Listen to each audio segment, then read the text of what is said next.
focus to some more international news. Breaking news coming in. The United States continues to deliver aid to Ukraine. Treasury Secretary Janet Yellen met Ukrainian President Zelenskyy. He said, and I quote, "Thank you for the systematic steps to increase sanctions pressure against the aggressor state," meaning Russia. Further strengthening of sanctions is necessary to deprive Russia of the ability to finance the war. That pitch coming in from Zelenskyy, that meeting between Zelenskyy and Janet Yellen, the Treasury Secretary of the United States. Those visuals on your screen. I'm joined by my colleague Abhishek on the phone line. Abhishek, so beyond the gains Ukraine has made in the battlefield, because a lot of territories under Russian control have now been liberated thanks to the Western weapons that are being pumped into the war zone. But now Zelenskyy moving the offensive on the financial side as well, saying that to permanently stop Putin's war machine, the United States and other Western nations need to ramp up the sanctions.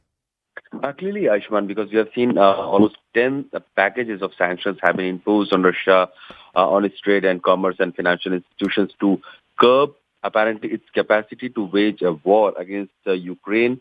But it's like recently Janet Yellen was in India to take part in foreign ministers meeting of G20 member states, and she said clearly that while many of the sanctions have impacted Russian economy negatively, there are sectors or there are verticals in Russian economy which have held up better than it might have been expected initially. So clearly, the sanctions, while it has worked in some sectors, not all of Russian economy or its trade and commerce has been impacted the way Western countries and Ukrainian allies have wanted.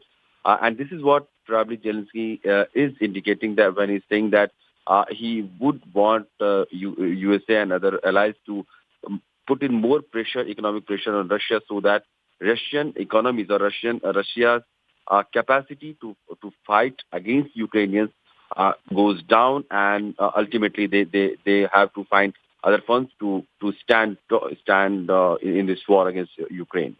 Right. Thank you, Abhishek, for getting us that piece of breaking news. So that pitch coming in from Zelenskyy to the United States to ramp up those sanctions against the Putin regime.